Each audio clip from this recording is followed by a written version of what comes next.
Done with the systems theory. Now we move forward to the situational theory of public ethics.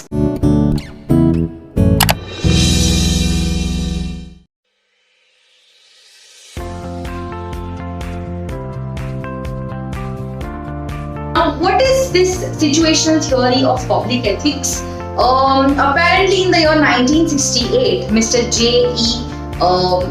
Granick had given us this theory, which states that, as the name suggests, situational theory of public relationship. So, in situation, the stakeholders basically are divided in four kind of public.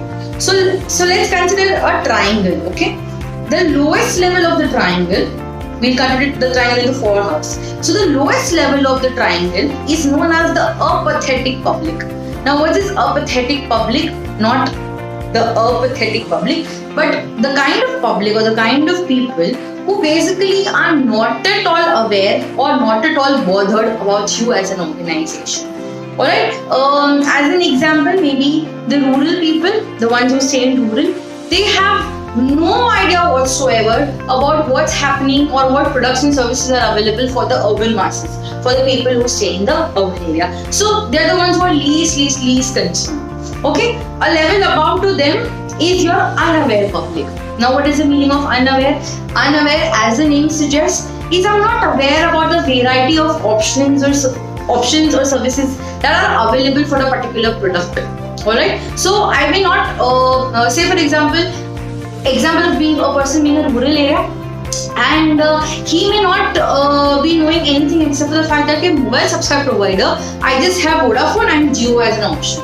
I'm unaware that I also have Airtel, I also have BSNL, I also have MTNL, or the other Idea, cellular phone. Okay, so they are not aware about it. They are unaware. They are aware about things that only they are concerned about. Okay, a level above to it is the aware public, who knows what's happening around the area. Okay, the best example is I stay in a certain locality. I love eating ice creams. So, as a aware part of a public, I am aware of all the places in and around my locality that have ice cream being sold in it, or maybe the ice cream parlors in and around the place that I stay. So that will be an aware public. I know कि हाँ यहाँ से यहाँ जाने पे ये particular दुकान पे ये मुझे ice cream मिलेगा, यहाँ से यहाँ जाने पे मुझे यहाँ पे ये मिलेगा. At this cost, at this price, the timing of the shops, I am aware about it. So I become part of an aware public. And the topmost category is the active public. Continuation to our example, the active public means I love ice creams. I am aware of that there are 10 parlors around wherever I stay, and I have been to all these 10 parlors. I have tried the variety of options, and eventually I've stuck down to one place. I've been a loyal customer. So that is the kind of people, the brand loyal people. In the active category, the brand loyal people, that you've tried, tested everything. Because you're an active public, you've tried, tested everything, and eventually you stuck to one brand because that is what gives you the highest level of satisfaction.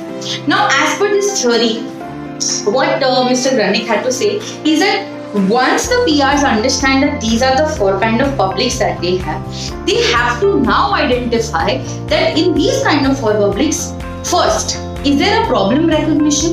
Do these people, basically the active people or the aware people, are they aware that there is a problem that exists in the market?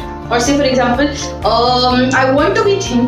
Am I aware that there are ways or methods via which probably it can help me to probably slim down? So that would be the problem recognition phase. Second parameter will be the constraint recognition phase. Now, what is this constraint recognition phase? I am aware about the problem, and I'm also aware about the things that are stopping me from doing it, or what is it? What is the obstacle that's being here because of which I'm not able to complete a certain task? So am I in that part of the public where I'm aware, I'm active, I'm aware कि हाँ यार ये चीज हो नहीं रही है या ये चीज की वजह से I'm not able to complete this particular thing. So I will fall under constraint recognitions. And the third is your level of involvement. I know the problem. I know what's stopping me from achieving or getting through, overcome this problem, and how much I'm involved in the whole process so that I'm able to quickly overcome this problem. Okay, so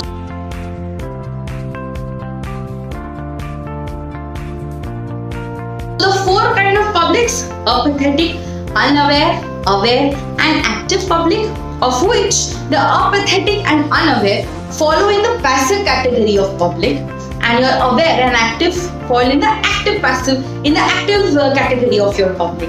So once I've identified these public, once I know that are they in the problem recognition phase or in the constraint recognition phase, and what is the level of involvement in both of them, I will be able to pitch, or I will be able to influence that particular public accordingly.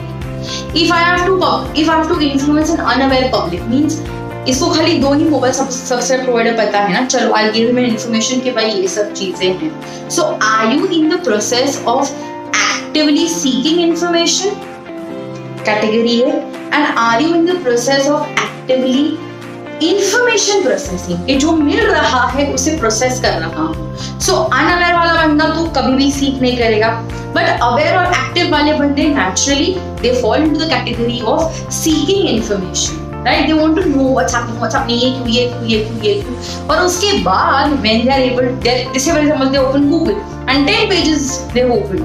So उस 10 pages में से they are processing the information such that they are able to identify कि भाई क्या problem है, where I'm stuck, how can I overcome it, and then what all ads or what are the PR experts throwing at me, I will be influenced accordingly. So that is the theory of your situational theory of public relations. Moving forward to the third theory, which is the social exchange theory, given by sociologists Tugu and Kelly in the year 1959, and by the sociologist Holmes and Blau. So what these people basically said with regards to social exchange theory, as the name suggests, exchange, there has to be a two-way give and take between any sort of relationship. Husband wife, boyfriend girlfriend, brother sister, or friendship. Okay, when two people come together to be friends, they look at what are the costs and what are the rewards that they're going to get being together. Okay, so most cases we humans have a tendency to make sure that we have maximum rewards at the lowest cost. Means हम कम पैसे में किसी को बहुत अच्छा सा gift दे सके. Right? So the cost that I have to incur in being in this relationship versus the rewards that I'm going to be are going to be much bigger, which is a mini-maxi situation.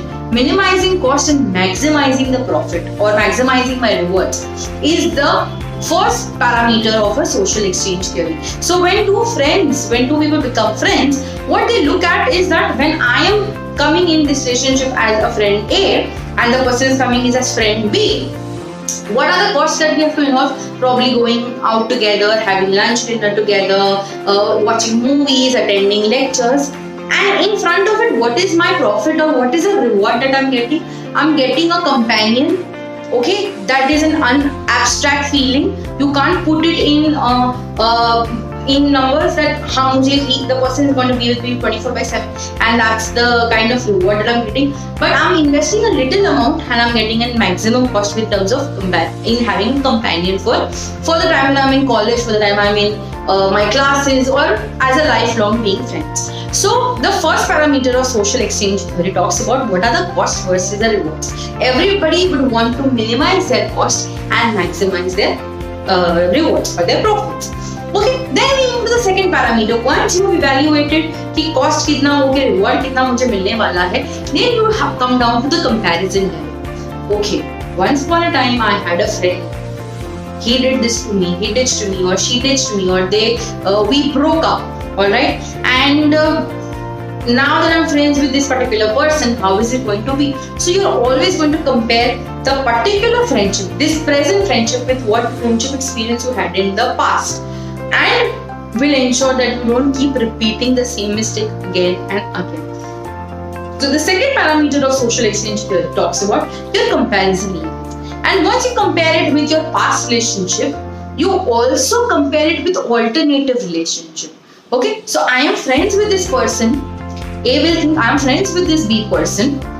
Comparison with my some ex-friend in the past. Okay, this relationship is more better. We are connected more. We understand each other more. If I'm spending 10 rupees, the person also is spending 10 rupees. It's not that I am only investing in this relationship and the person is not. So you feel happy, cost reward sorted, then comparison sorted. But now you compare it also with an alternative relationship. So as a person, I may have a best friend, but I may also have a sibling, or I may also have a person whom I love dearly. Okay, I may also have friends apart from my school friends. So I will compare it with other alternative relationships. कि अच्छा अगर मैं ये same amount of time, if I'm investing it with my sibling, am I getting the same kind of rewards? No. It means I'm in a more happy relationship, and that's why I love spending time with a person who is my best friend forever. Right? So you compared first with your past friendship and then with an alternative friendship. So that is the second parameter.